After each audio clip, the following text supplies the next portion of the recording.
Hello semua, nama saya Titi Wangsa Damhuri.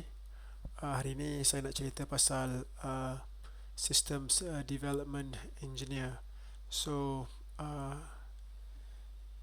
pada tahun 2016 sampai 2019, saya bekerja di Amazon sebagai Systems Development Engineer. So, apa benda Systems Development Engineer ni? So kalau kita tengok dekat sini, ini ialah Site Reliability Engineering. So Site Reliability Engineering ni dia lain sikit daripada Systems Development Engineer. Kalau kita tengok kat sini, dia dekat tapi dia lain.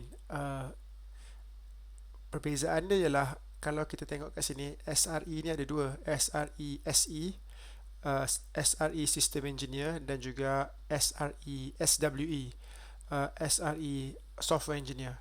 So kalau kita tengok kat sini, uh, Systems Development Engineer dia lebih dekat kepada SRE System Engineer. So maksudnya coding pun kena tahu, systems pun kena tahu. So systems tu basically kena tahu pasal operating system Linux, dan juga kena tahu pasal networking, among other things. So jom kita tengok apa yang ada sekarang ni, jobs yang ada dekat sebagai Systems Development Engineer.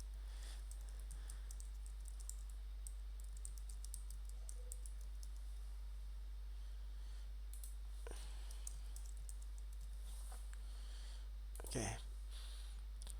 So kalau kita tengok dekat sini, uh, berapa job dekat tu? Banyak juga tu, 300 lebih, tapi bukan semua. So kalau kita tengok dekat sini, dia ada banyak team. Systems Development Engineer, Internet Capacity, Systems Development Engineer, DevOps SRE, Systems Development Engineer. Yang ini for, dia tak tulis. So ada dekat Sydney dan juga ada dekat Melbourne. Networking Redshift. So Redshift ni team lama saya. So kita tengok satu yang ini, yang Redshift ni, dia kata kena ada 5 years of experience. So kita ambil yang tak perlukan 5 years, maybe 3 years experience. Okay, kita ambil ni. uh, Okay. So kalau kita tengok dekat sini, System Development for AWS Networking Organization. So networking team.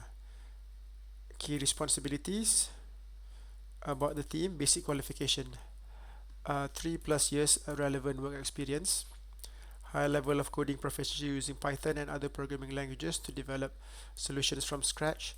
So for systems development engineer ni, kena tahu coding, tapi dia tak complicated, dia lebih kepada practical coding.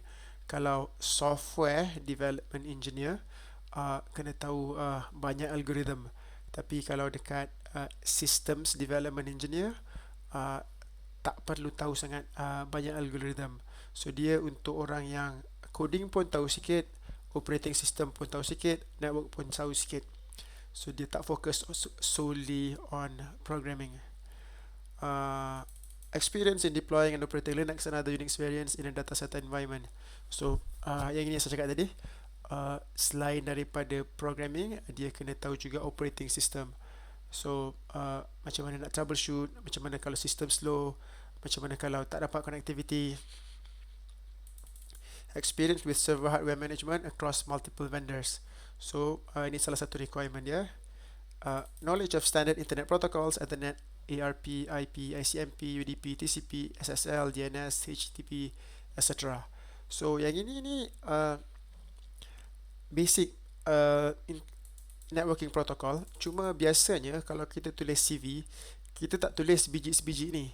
Tapi oleh sebab job description ni ada tulis ARP, IP, ICMP, so kalau kita nak recruiter tu pay attention dekat CV kita, uh, apa yang ada dekat sini, Ethernet, kalau kita ada skill tu, tulis dekat dalam CV. So kalau kita tahu Ethernet, tulis Ethernet. Kalau tahu ARP, tulis ARP. Kalau tahu ICMP, tulis ICMP. Kalau HTTP, tahu HTTP, tulis HTTP. Walaupun secara amnya kita just tulis networking dan juga dah cover semua benda ni, tapi oleh sebab dah ada dekat job description, so kita kena uh, explicitly mention those in the CV that we want to send to apply for this job. So previous experience with networking automation, automated provisioning, remote configuration, switches, router, flow-based, predictive modeling and traffic and dynamic routing environments ni, network automation ni maybe lebih kepada SDN kot, software defined networking. So kalau ada experience pasal benda tu, tulis pasal benda tu. So yang ini basic experience building AWS technologies like Lambda, EBS, DynamoDB, etc. So yang ini sebab dia AWS, so kalau ada basic AWS knowledge, mention dekat situ. So kadang-kadang maybe kita ada EC2, so kalau ada EC2, tulis EC2 dekat dalam CV tu. So ni basic qualification. So yang ini perfect qualification. Yang ini kalau ada lagi bagus, kalau tak ada pun tak apa. So macam kat sini dia kata last kali ni, networking protocols, basic understanding of the TCP/IP networking stack, layer 1 to layer 4 is desirable. So kalau ada familiar dengan layer 1, layer 4, dan juga protokol yang berkaitan dengan layer 1 to layer 4, mention juga dekat dalam CV. So it increases your chance of getting an interview. So dekat sini dia kata 3 years of 3 years of relevant work experience. So seeloknya ada 3 tahun, tapi kalau tak ada 3 tahun macam mana? Kalau tak ada 3 tahun, maybe ada 2 tahun ataupun 1 tahun. Apa yang kita boleh buat ialah kita study benda-benda yang kita rasa tak cukup lagi. So let's say kita ada 1 tahun ataupun 2 tahun experience. So mungkin kita boleh ambil masa setahun lagi untuk study pasal AWS technologies. So kenapa saya kata macam tu ialah sebab job-job ni dia susah nak diisi. Kalau kita tengok kat sini, system development engineer,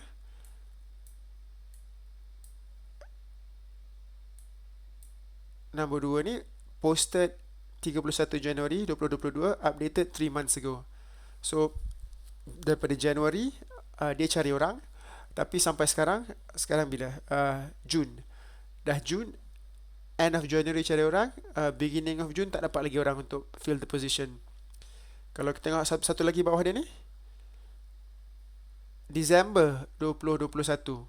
So daripada December dia cari orang, tapi tak dapat juga orang.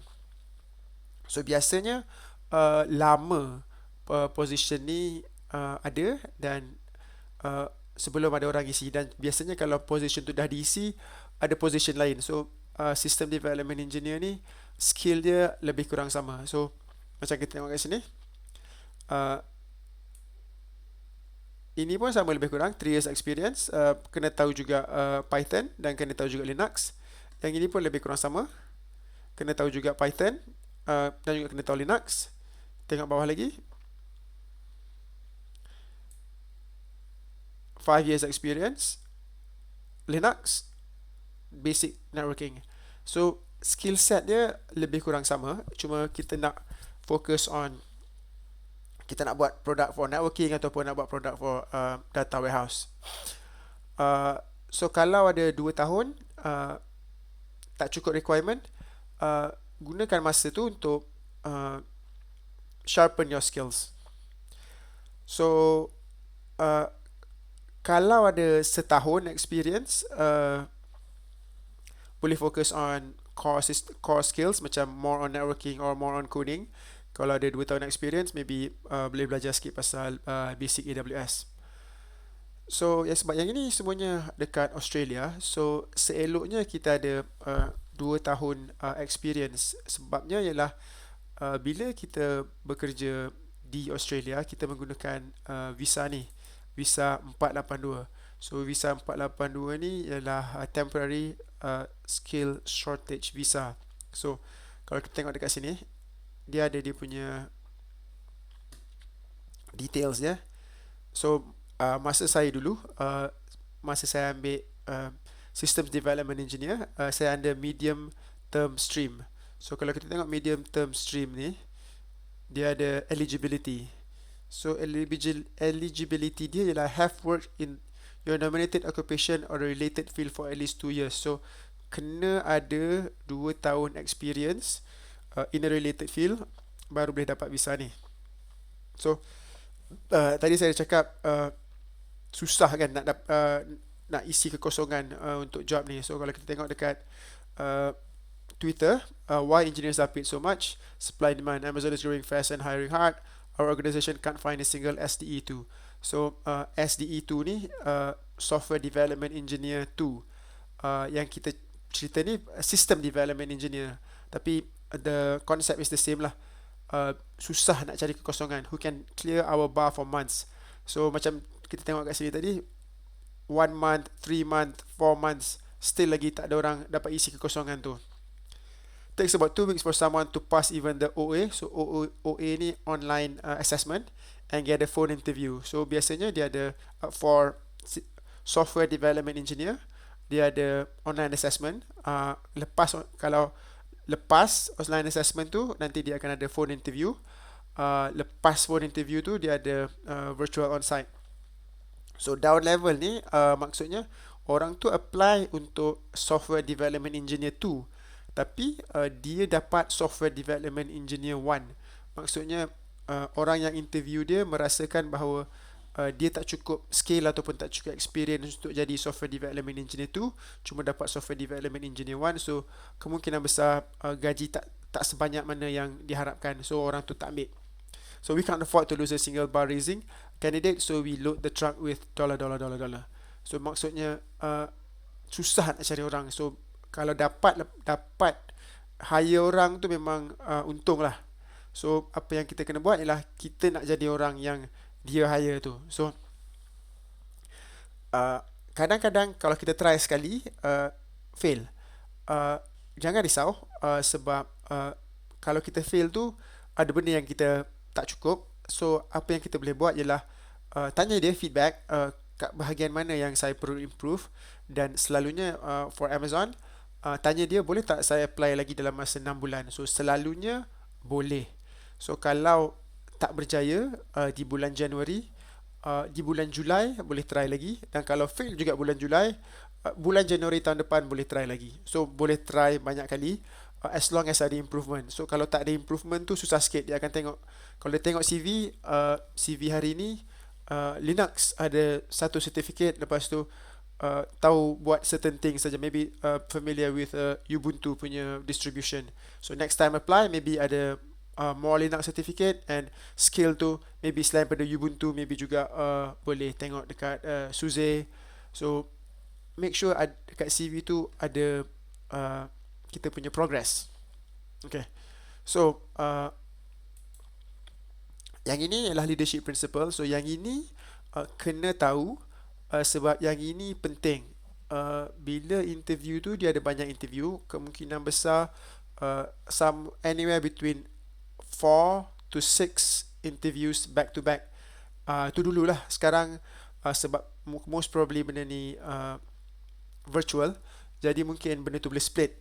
So tapi in total somewhere between there 4 to 6 interviews. So dalam Amazon, tiap-tiap interview ni dia akan allocate sedikit, sama ada sedikit masa untuk tanya ni, ataupun dia allocate the whole interview untuk tanya benda ni. So for technical part, dia allocate sikit masa untuk tanya leadership principle, tapi most of the time for majority dia, kalau technical interview, dia bahagi kepada dua, sebahagian untuk leadership principle dan sebahagian untuk technical. Tapi untuk non-technical, dia akan fokus untuk leadership principle ni.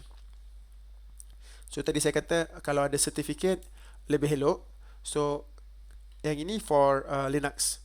So Linux ni certificate dia dekat 2000, so agak mahal juga.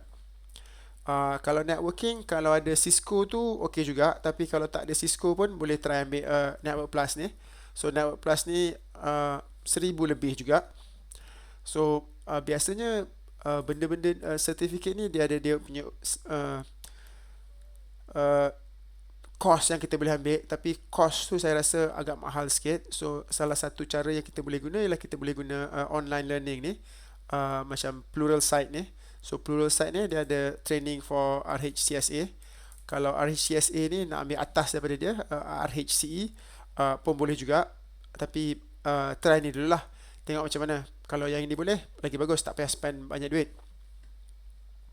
Yang ni pun juga, CompTIA Networking ni, Network Plus ni pun boleh ambil. So Pluralsight ni dia, kalau kita tengok dekat sini, dia ada standard dengan premium. So standard lebih kurang USD 29, berapa tu? 30 kali 4, 120, dalam 120 ringgit sebulan.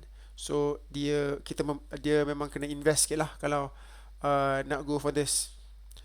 And satu lagi, kita perlu Linux kena tahu, networking kena tahu, dan juga satu lagi yang kena tahu ialah coding.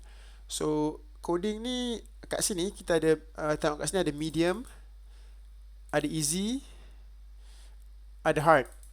So for system development engineer, kemungkinan besar sama ada dapat easy ataupun very rarely dapat medium.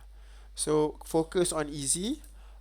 Cuba familiarkan dengan soalan-soalan yang easy ni. So dalam kes saya, pada tahun 2016 saya dapat salah satu soalan dekat sini, sebiji macam kat sini, dan dia easy. So saya lepas lah sebab tu dapat kerja kat situ. Anyway, kalau dah biasa buat ni, tiga-tiga benda ni dah boleh, patutnya boleh apply. So kalau nak apply tu, seeloknya cari dekat LinkedIn tu, cari orang yang bekerja di Amazon dan pass CV. So tujuan dia ialah bila kita pass CV dekat orang yang kerja kat Amazon tu, maybe dia akan bincang kita, tanya kita macam mana sikit. So oleh sebab dia selalunya dia akan tolong kita, sebab bila dia pass CV kita dekat team yang nak hire tu, dan team tu dapat hire kita, dia akan dapat referral fee. So selalunya orang akan nak tolong. Tapi orang yang nak tolong tu pun juga dia akan filter juga kita. Kalau dia asyik bagi candidate yang tak boleh pakai, susah juga dia. So bincang dengan dia, maybe dia akan tanya sikit, dia akan tengok berapa banyak skill yang kita ada, dan kalau dia rasa okey, dia akan forward. Kalau dia rasa tak okey, maybe dia kata awak kena study lagi benda-benda macam ni. So itu sajalah yang saya nak cakap. Kalau ada apa-apa komen, sila tinggalkan komen. Kalau ada benda yang tak berapa clear, letak kat komen, dan saya cuba bagi lebih explanation kepada soalan tersebut. Terima kasih.